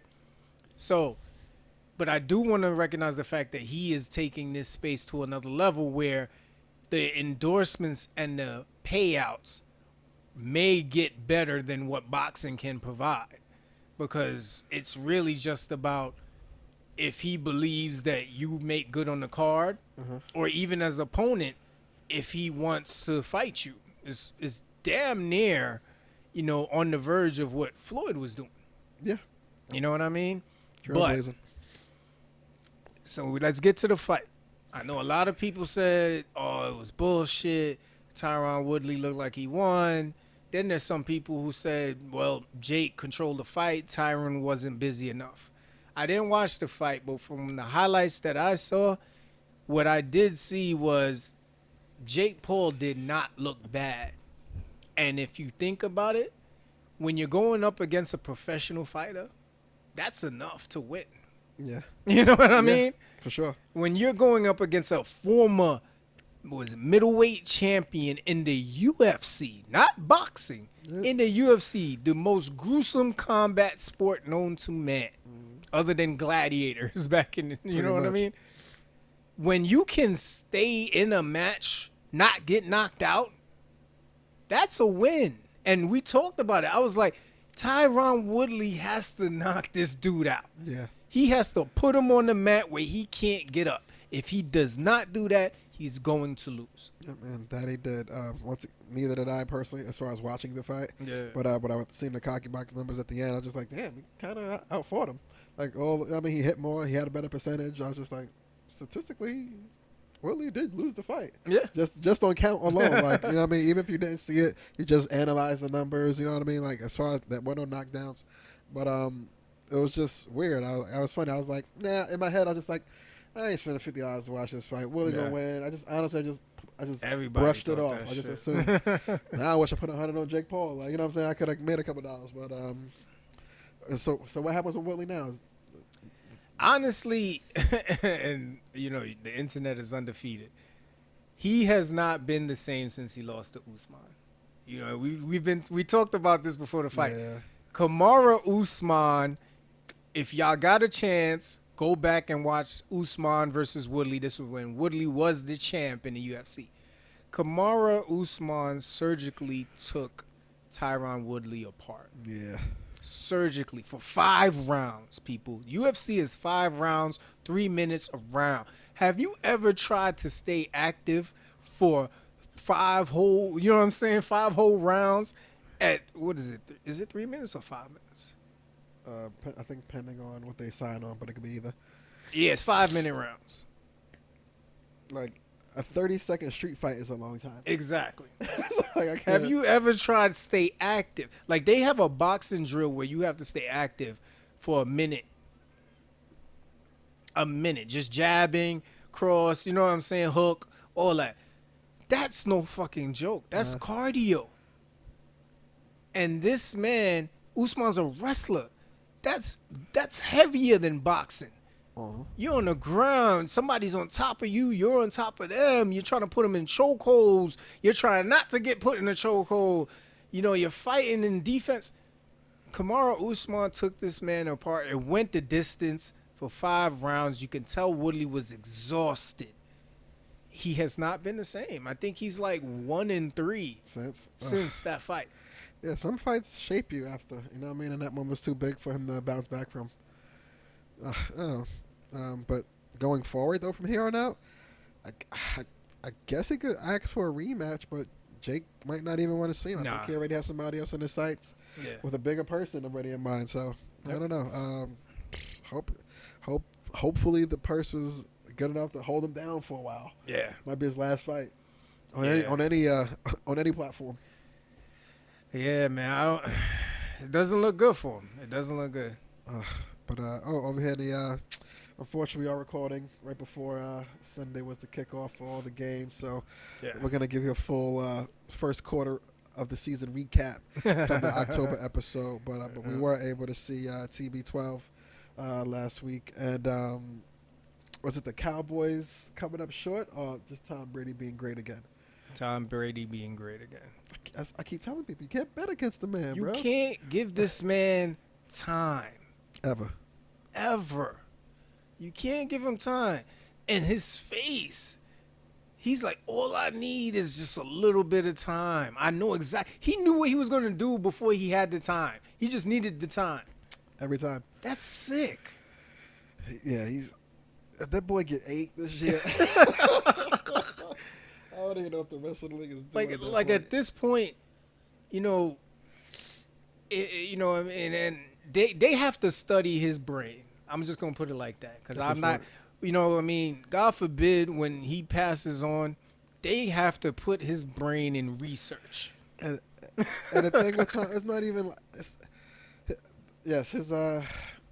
His book smart approach to the game, bar none, up there with the greats. But it's him being a leader, like his leadership value versus his technical value. Because honestly, like Peyton Manning might be the best technical quarterback ever to live. He was just that smart of books, like, you know what I mean. But Tom is a different kind of person. He was the person that Peyton off the field wasn't. Right. He's the leader. He's okay with taking pay cuts. He was always the GM/quarterback since he started, since the 7th round pick. He's always had that GM kind of, I'm a player, I know what the team needs to win kind of thing, and it's carried him all throughout his tenure.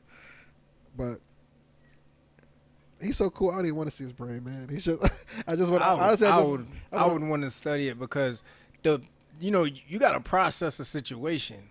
You know what I mean? Like even in being a leader, you got to know, okay, with this person, I know how they like to deliver, their message delivered. Mm-hmm. But then this person, I got to learn you. You know what I mean? Like, I got to learn you to be able to work with you.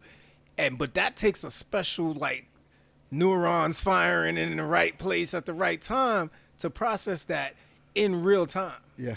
You know what I mean? Like, to have Antonio Brown go through what he went through, looking like he was on some type of drugs and going through a midlife crisis, to go from that to saying, Tom Brady is my best friend.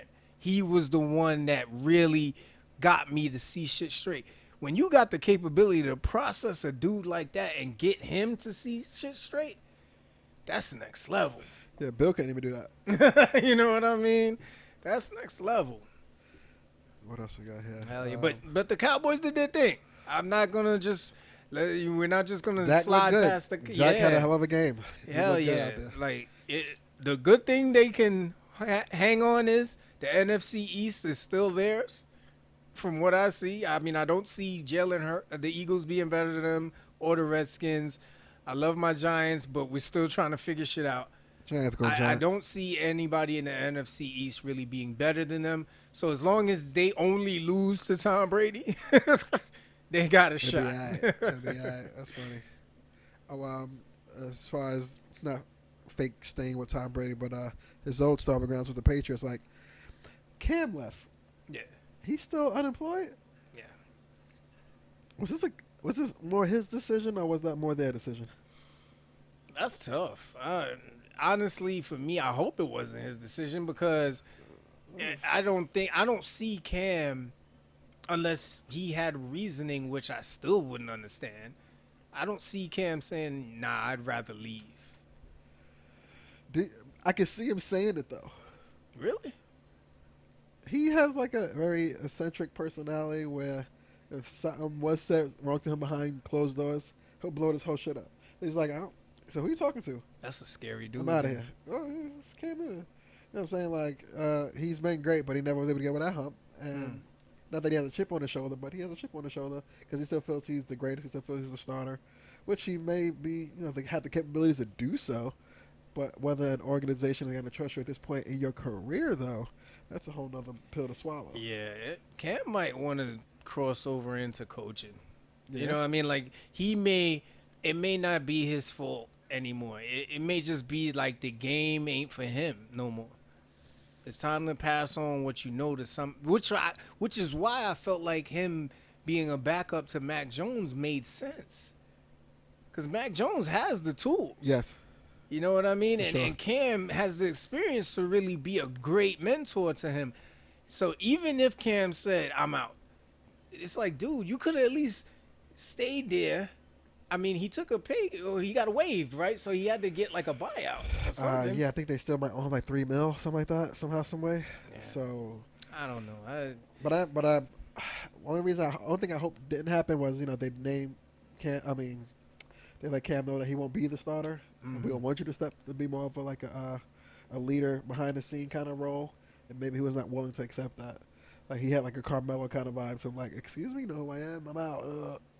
I just hope it wasn't that. Well, we see what happened to Carmelo. Still chasing that ring, man. You know what I'm saying? And it's not a knock to Carmelo, but sometimes professionally, and I respect it. If Melo said, if I'm not going to start, I might as well leave, I respect it. But then it's like, look at what happened after. You know what I mean? Like, some of the greatest players in the game at some point respected the fact that, all right, if I'm going to stay in this league, at least I'm going to know my place. Yeah. You got Jason Kidd. You got Shaq. You know what I mean? Like, Charles Barkley. Like, these are all guys that at some point in their careers, they realize, all right, I'm the help now. Correct. I'm not the guy anymore. My prime is no longer a current moment. Yeah, and exactly. I have to take right? where I'm at, yeah. So I find it as missing a great moment to do something special when people just let their pride get the best of them. Yeah, man. Spider the Black Man. What else we got here? Oh, this one I really like. So like Kenny said, we recorded before Sunday football, but I wanted to highlight this because it's special. Maya Chaka was the first African-American female to officiate an NFL game, and before Thursday Night Football, they had a great documentary highlighting her journey. She actually played basketball in high school and had dreams of actually being the first woman to break into the NBA. Of course, we know the hurdles with that. So then when she got into college, she was really pushing towards, she liked officiating, right?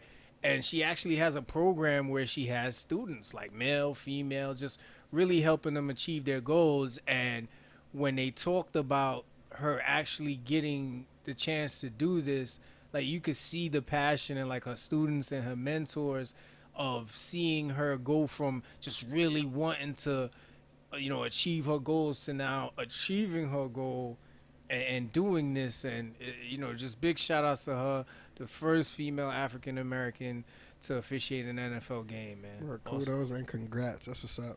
Yep. Yeah, man. Another path opened up for someone who never thought they would be doing it. Yeah, man. Love to see it. Hell yeah. And then we got, somebody got to get fired. Somebody got to get fired. Ravens, I don't know what was in the water, what was in but the strength and conditioning coach got to get fired. Somebody got to lose their job. Shins is weak. How do you lose 4 guys to season-ending injuries before the season?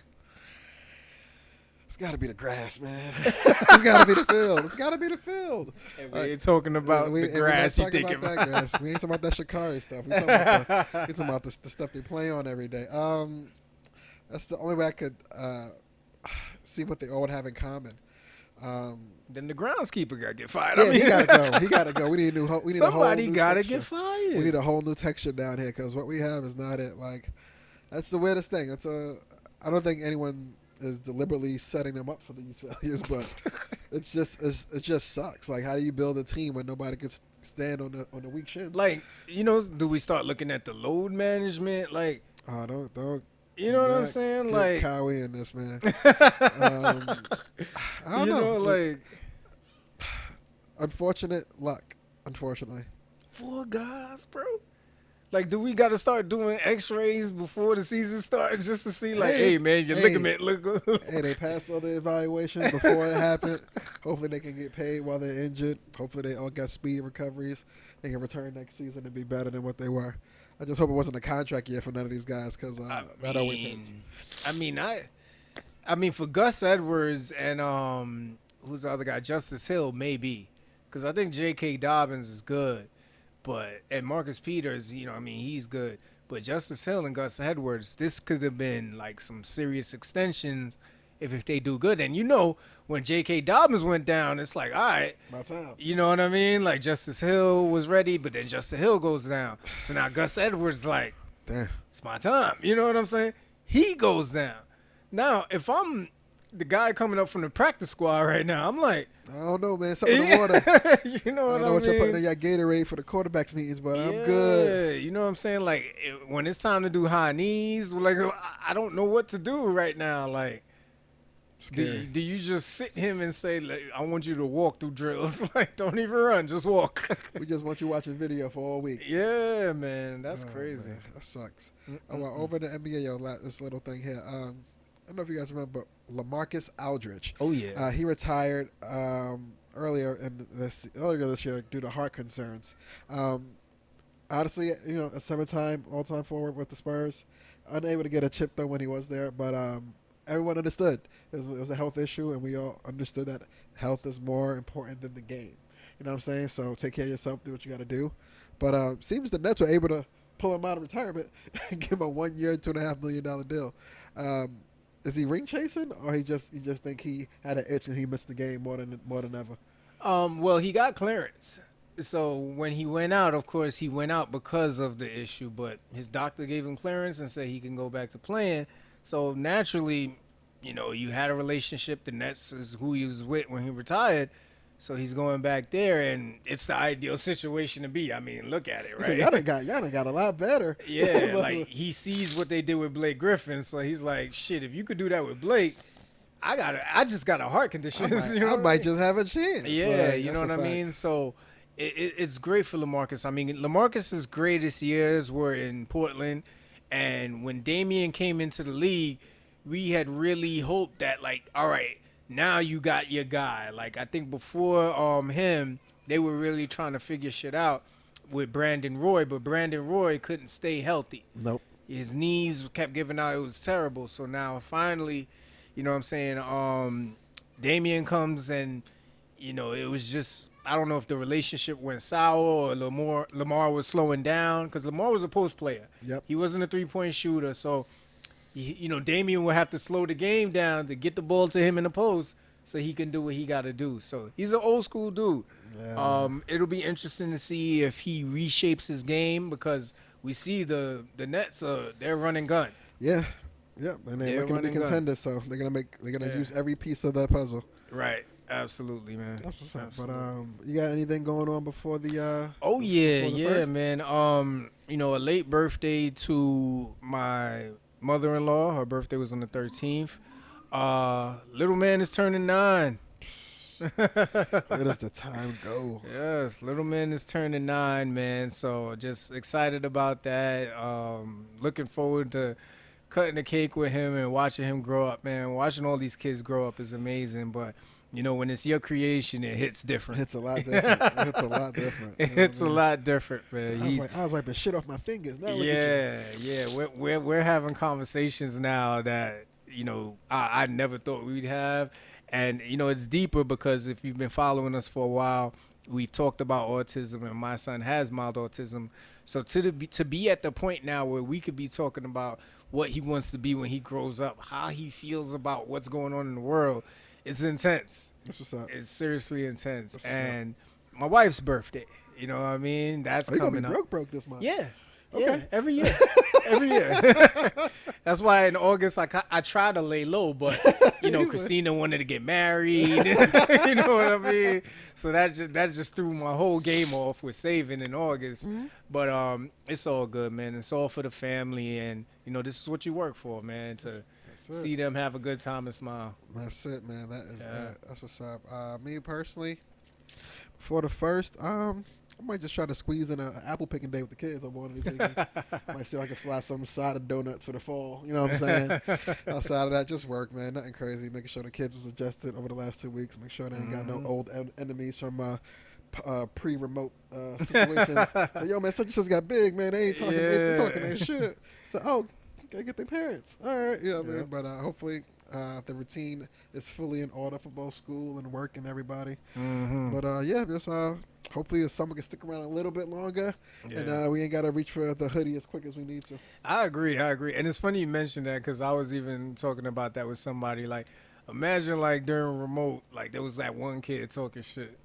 That first day of school in person is real. It's worse than Twitter beef, man.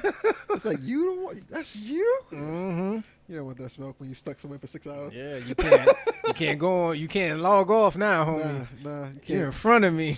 She's setting no more hall passes for you. Well, you know what I'm saying? You don't want that smoke. Oh, yeah, man. Yep. But that's about it, man. Y'all know what time, unless you got something else. I think I'm good for this one, man. All right. Y'all know what time it is, man. It's that part of the show where you are now released back into your regularly scheduled programming. Corporate life, parental life, entrepreneurship, whatever it is that you do, we salute you. I'm Senor Lee. I'm Ken Kapnick. See you next pay week when we lock back in to a free state of mind. We out. Yeah.